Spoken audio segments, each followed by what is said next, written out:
اے مسلمانوں، یہ روزہ جو ہے وہ میرے لیے ہے، یہ روزہ جو ہے وہ میرے لیے ہے اور میں ہی اس کا بدلہ دینے والا ہوں۔ اللہ تبارک و تعالیٰ نے دوسرے اعمال کے بارے میں یہ واضح نہیں کیا، جیسے نماز کے تعلق سے اللہ تبارک و تعالیٰ نے یہ نہیں کہا کہ یہ نماز میرے لیے ہے اور میں ہی اس کا بدلہ دینے والا ہوں۔ زکوٰۃ کے بارے میں اللہ تبارک و تعالیٰ نے یہ نہیں کہا کہ یہ زکوٰۃ جو ہے وہ میرے لیے ہے اور میں ہی اس کا بدلہ دوں گا۔ لیکن روزہ ایک ایسی عبادت ہے جس کے بارے میں اللہ تبارک و تعالیٰ کہہ رہا ہے الصوم لی وانا اجزی بہ، اے میرے بندو یہ روزہ میرے لیے ہے اور میں ہی اس کا بدلہ دوں گا۔ چیز جو ہے وہ اعتکاف ہے۔ ابھی تک کسی بھی انسان نے اعتکاف کے تعلق سے ایک بھی سوال نہیں کیا ہے،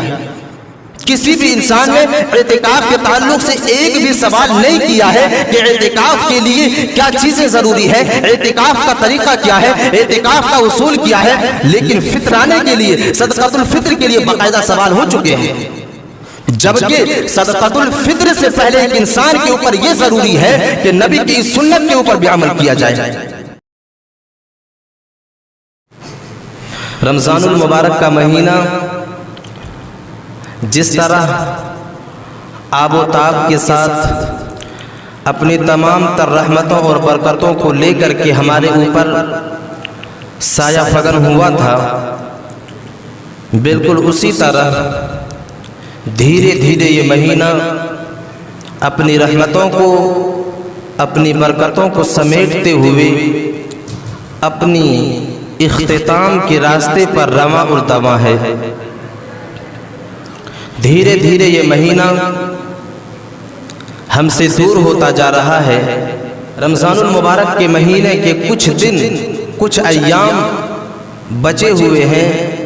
جس میں ایک مسلمان کو چاہیے کہ اس مہینے کے ان باقی کے ایام کو اپنے لیے غنیمت سمجھے اور زیادہ سے زیادہ عبادتیں کر کے، قیام اللیل کر کے، اللہ تبارک و تعالیٰ کے سامنے سجدہ کر کے، توبہ و استغفار کر کے اپنے آپ کو جنت کا مستحق بنا لے۔ جس طرح اللہ تبارک و تعالیٰ نے اس مہینے کے ایک مسلمان کے لیے اس مہینے کو رحمت اور برکت کا مہینہ قرار دیا، بالکل اسی طرح اس مہینے کو ایک انسان کے لیے فلاح، کامیابی، اللہ تبارک و تعالیٰ کا قرب اور اپنے لیے جنت کا مستحق بنانے کا ایک راستہ بنایا۔ اس مہینے کے اندر کچھ ایسی عبادات موجود ہیں، کچھ ایسے کام موجود ہیں جن کاموں کو کرنے کے بعد ایک انسان بڑی آسانی کے ساتھ اللہ تبارک و تعالیٰ کا قرب حاصل کر سکتا ہے، بڑی آسانی کے ساتھ ان کاموں کو انجام دے کر کے اللہ تبارک و تعالیٰ سے اپنا رشتہ جو ہے وہ مضبوط کر سکتا ہے۔ جن میں سب سے پہلی چیز جو ہے وہ روزہ ہے، دوسری چیز جو ہے وہ تراویح ہے، اور تیسری چیز جو ہے وہ اعتکاف ہے، اور چوتھی چیز جو ہے وہ لیلۃ القدر ہے، اور پانچویں چیز جو ہے وہ صدقۃ الفطر ہے۔ اللہ تبارک و تعالیٰ نے اس مہینے کے اندر ان چیزوں کو ایک انسان کے اوپر لازم قرار دے دیا ہے تاکہ ایک انسان ان چیزوں کو کرنے کے بعد اپنے آپ کو جنت کا مستحق بنا سکے۔ جیسے اللہ کے نبی صلی اللہ علیہ وسلم نے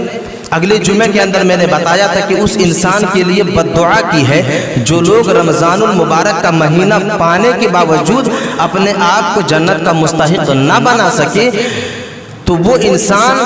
یہ سوال کر سکتا ہے کہ اس مہینے کے اندر کون سا عمل کیا جائے جو عمل کر کے اپنے آپ کو جنت کا مستحق بنا لیا جائے۔ تو اس انسان کو یہی عمل ہے جو ایک انسان کرنے کے بعد اپنے آپ کو جنت کا مستحق بنا سکتا ہے۔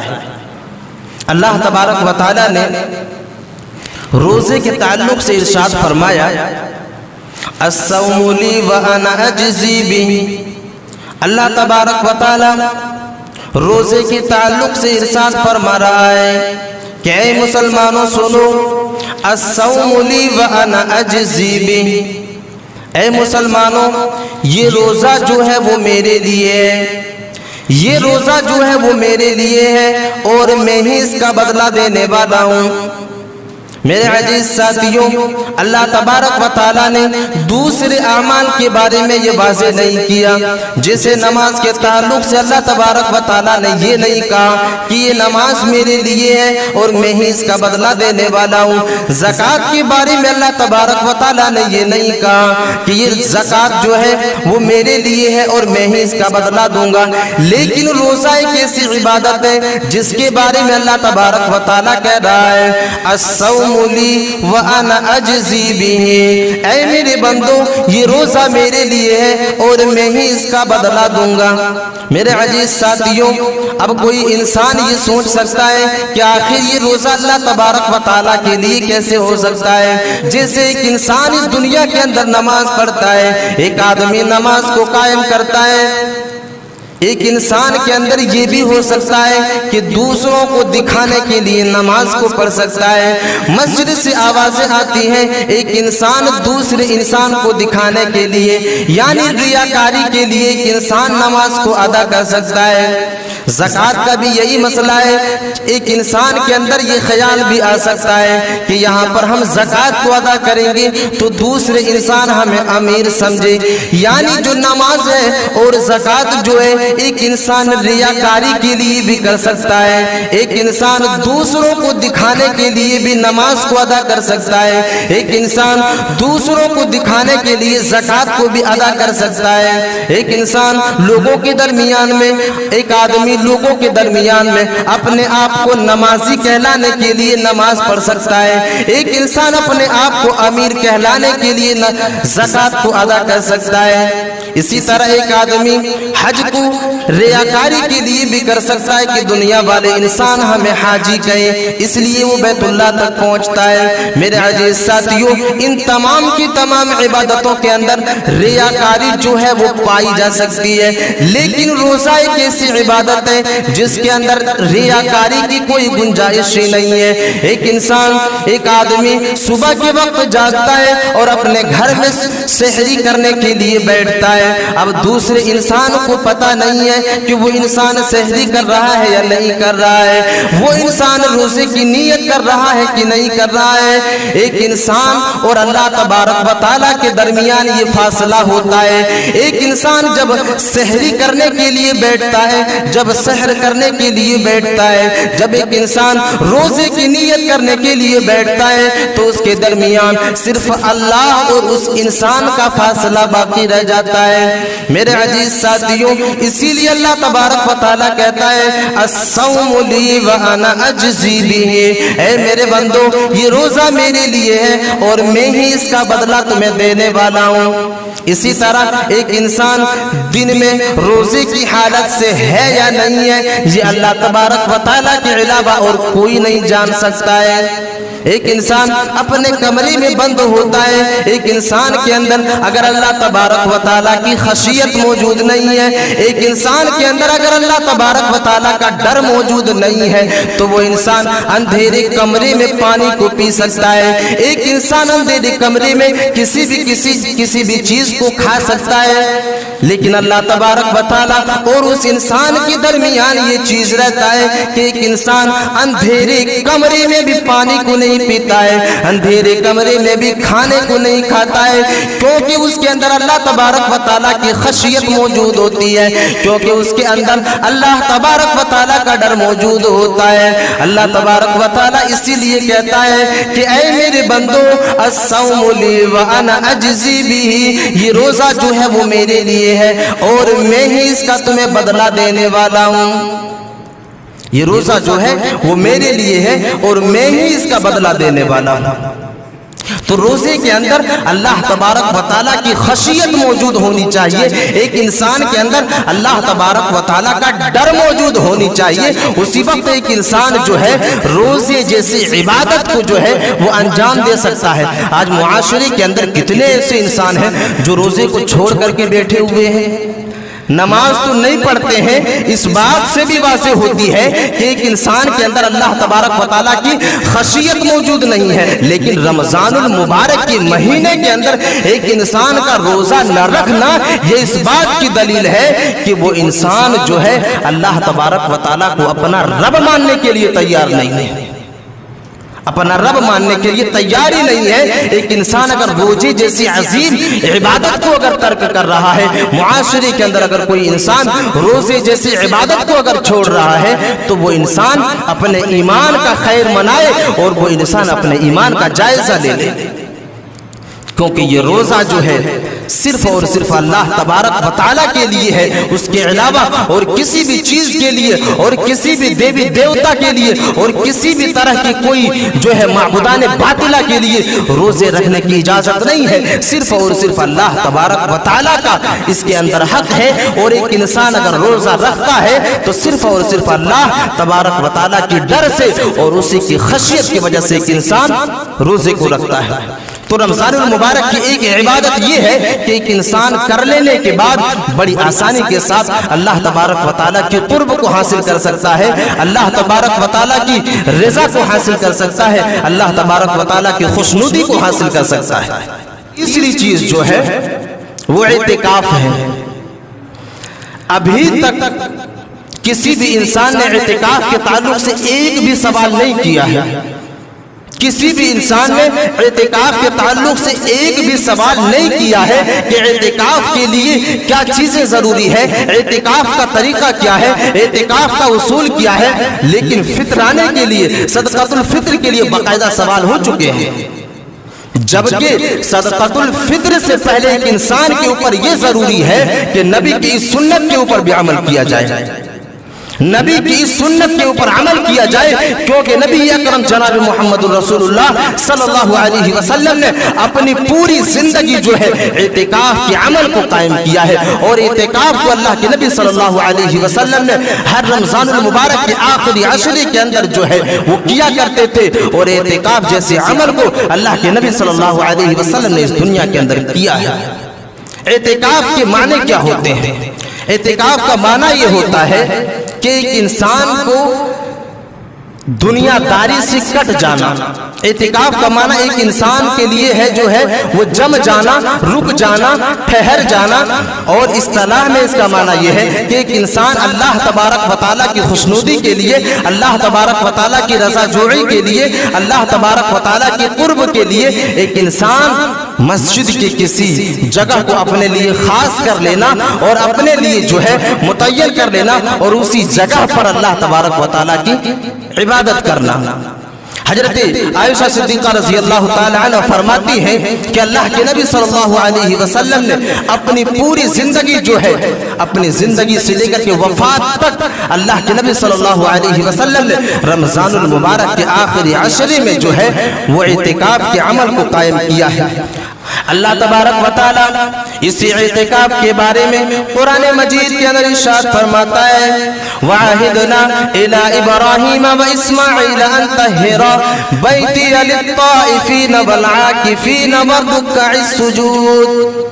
اللہ تبارک و تعالی قرآن مجید کے اندر ارشاد فرماتا ہے کہ ہم نے حضرت اسماعیل علیہ السلام کو، ہم نے حضرت ابراہیم علیہ السلام کو یہ تاکید کیا کہ اے ابراہیم علیہ السلام، اے اسماعیل علیہ السلام، ان جگہوں کو پاک رکھا جائے، ان جگہوں کو جو ہے صاف ستھرا رکھا جائے جس جگہ پر